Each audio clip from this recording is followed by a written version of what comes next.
돈봉투 의혹, 송영길 전 대표가 어제 검찰에 찾아갔습니다. 함께 보시죠.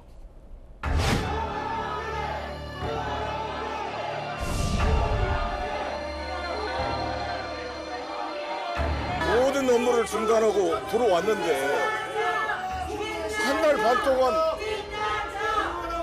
아무런 소환도 안 하고 이게 있을 수 있는 일입니까? 그럴 거면 왜 저를 언론에 피해 사실을 공표했습니까? 일부 지역본부장들은 돈 받은 걸 인정하고 있는데 전혀 모르는 사실이신가요? 전혀 모른다는 말씀을 이미 드렸고 캠프 관계자분들하고 교육하셔가지고 뭐 이런 일들이 혹시 있었냐라고 한번 확인해보거나 알아보신 뭐 그런 일이 있으셨나요? 당연히 고생한 사람들에 대해서 격려를 하고 하는 이야기를 했다고 했습니다. 당연히. 깡통폰을 제출한 걸 두고 검찰은 핸드폰이 아닙니다. 제가 프랑스 갈 때 한국 핸드폰을 안 폐기했어요. 제가 귀국해서 새로 핸드폰을 사가지고 일주일 쓴 거예요. 일주일. 그거 제출한 겁니다.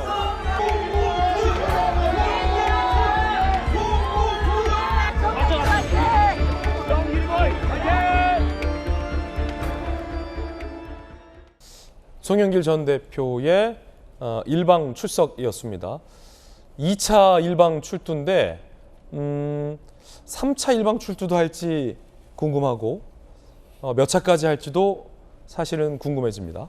한동훈 법무부 장관이 송영길 전 대표에 대해서 이렇게 얘기했습니다. 다음 주 초에 송영길 대표님 본인의 당선을 위해서 돈봉투 뿌렸다는 혐의로 민주당 국회의원 두 분에 대해서 체포동의안 표결이 예정돼 있죠. 이렇게 수사는 일정에 따라서 진행되고 있는데요. 본인이 마음 다급하시더라도 절차에 따라서 수사에 잘 응하시면 될 것 같습니다. 자, 서재현 전 부대변인 나오셨습니다. 네. 송영길 전 대표가 이제 마음이 좀 다급해 보인다라는 한동훈 장관의 의견도 좀 들었고 그에 앞서 송영길 전 대표 입장도 좀 들었습니다. 네. 다음 주 월요일에 이제 민주당에서는 이성만 윤관석 의원에 대해서 체포동의안 표결이 이루어져야 되잖아요. 네네. 체포동의안은 가결돼야 합니까? 부결돼야 합니까? 지금 뭐 전체적으로 봤을 때는 가결 분위기도 상당히 많은 것 같고요. 그래요. 그렇지만 이제 그 최종적으로 국회의원분들이 투표를 할 때는 공소장의 내용을 다시 한번 확인해야 되기 때문에 단언할 수 없다라는 말씀을 드리고요.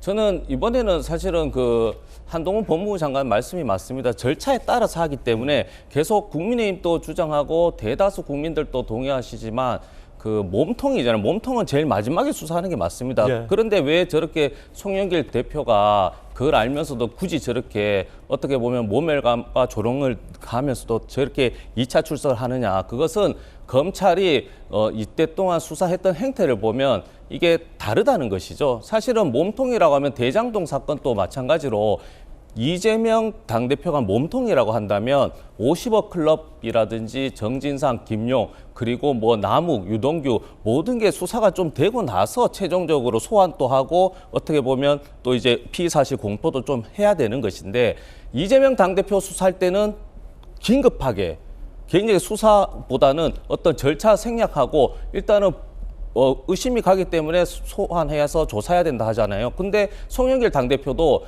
지난 4월에 귀국해놓고 검찰에서는 5월 달에 공범이라고 적시를 하고 압수수색도 다 한 상태입니다. 그런데 한 달 동안 물론 뭐 김남국 의원의 코인 사태로 해서 있었다 하더라도 검찰의 타임 스케줄대로 갔었으면 이게 수사가 힘든 게 아니지 않습니까? 그러니까 송영길 의원은 지금 앞서 얘기도 했지만 이제는 다른 뭐 전원의 전원 꼭 민주당 의원의 전체가 300만 원을 다 받은 것처럼 범죄, 특히 이것이 곧 총선에 영향을 줄 수도 있다는 검찰의 행태에 대한 불신이 가득하기 때문에 수사를 빨리 신속하고 내가 몸통이라고 하니 내가 구속을 시켜주든 해서 소환 조사해서 다투겠다는 것이죠. 예.